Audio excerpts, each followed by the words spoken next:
The Bikeriders, in my opinion, is a pretty solid movie, but it's also one of those movies that may not be for everyone, so here's why. Now, this will be a spoiler-free movie review, but if you do want to see what I gave this movie out of 10, head over to my shorts, TikTok, or Instagram and check out my one-take movie review on this movie. But without further ado, let's talk about The Bikeriders. So this movie was directed by Jeff Nichols, and it's based off the true events of a book where a reporter, who is played by Mike Feist in this movie, follows and documents a motorcycle club in the 60s. And in the movie adaptation, we follow that motorcycle club known as the Vandals, and how what started as an innocent motorcycle club slowly turned into a gang as more people started to join it. As always, starting things off with the good, and the first thing I have here are the performances. Now, this was one of my most anticipated movies of the year, and that is mainly because of the cast that this movie has. I mean, when you have Austin Butler, Tom Hardy, and Jodie Comer in the same movie, it's pretty hard to mess that up. These three were a big reason on why I liked and enjoyed this film. Tom Hardy was great as expected. He was pretty much vintage Tom Hardy in this movie, and he played the leader of the motorcycle club in this film. Now, for the accent that he used in this movie, yeah, it was kind of goofy and it took me a second to get used to,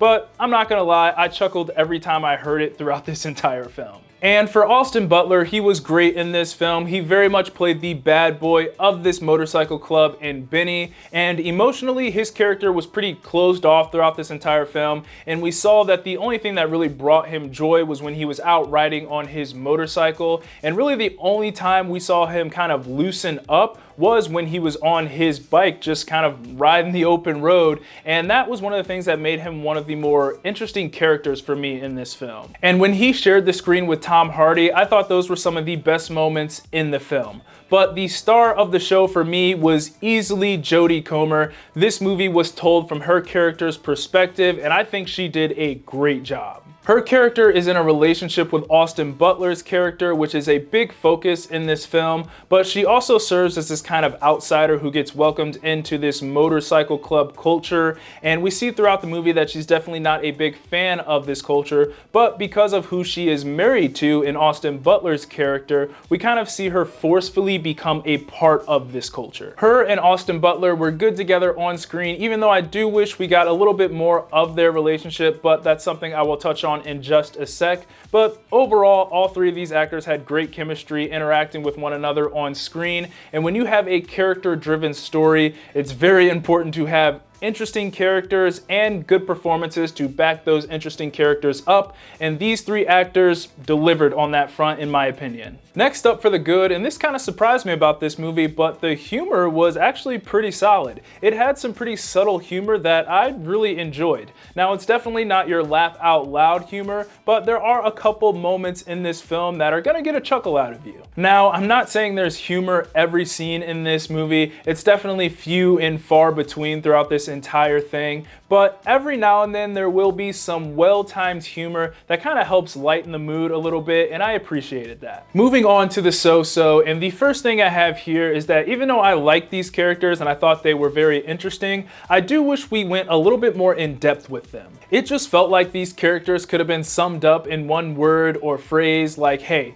that's Benny, he's the bad boy of the motorcycle club. That's Johnny, he's the leader of the motorcycle club. And that's Kathy, she is Benny's wife. So I just wish we got to explore at least our three main characters a little bit more than we did. For instance, the relationship between Jodie Comer's character and Austin Butler's character, Benny and Kathy, was a big part of this film, and I just feel like we didn't get to explore that relationship the way we could have. For me personally, I wish we got to know them outside of this motorcycling club, because every time we saw them on screen together, they were either with this motorcycle club or talking about this motorcycling club. So I wish we got to explore their personal lives with each other a little bit more, and I think that would have helped us understand their characters and even care about their characters even more. And I kind of feel that same way about Tom Hardy's character, Johnny. It's mentioned that he has a job and a whole family outside of the motorcycling club, but we never really get to explore that. And without spoiling it, there's something that happens in this film that works pretty well,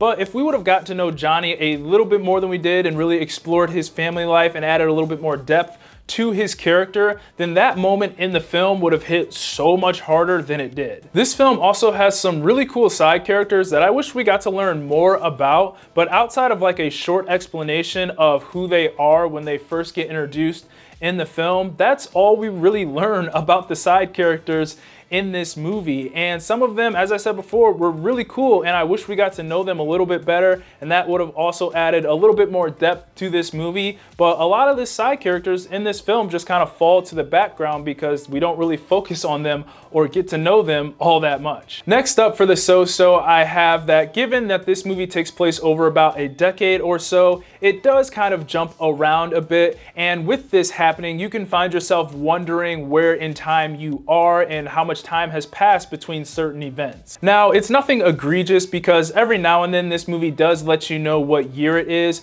but when you're jumping back and forth between the narrator and the main story of this film, it can get kind of confusing on where you're at in the timeline and how much time has passed since the last event. And finally, getting into the bad, and the only thing I have here is that even though I was engaged throughout this entire film, it does drag a little bit. Now, given that this is a character-driven story, it doesn't have a central plot line, and for those who aren't really into those character-driven stories, I could find them saying that this movie was slow and boring. Now, this definitely doesn't have the amount of action and fast-paced scenes you may expect from this movie, considering that it is technically a motorcycle movie. It focuses more on the relationships between our characters and the changing culture of this motorcycle club. So if that's not your cup of tea, then this may not be your favorite movie, and that's okay. But overall, this was a movie I enjoyed. It had interesting characters paired with good performances, even if I did wish the characters had a little bit more depth. It was carried by its three main characters, and it may be a movie that's not for everyone, but in my opinion, it's still a good watch. Those are my thoughts on the Bikeriders. Be sure to let me know what you thought of the movie down in the comments, and as always, be sure to like, subscribe, comment, get your Eazy Apparel at shopeasyapparel.com. God bless, and I'll see you guys later. Peace.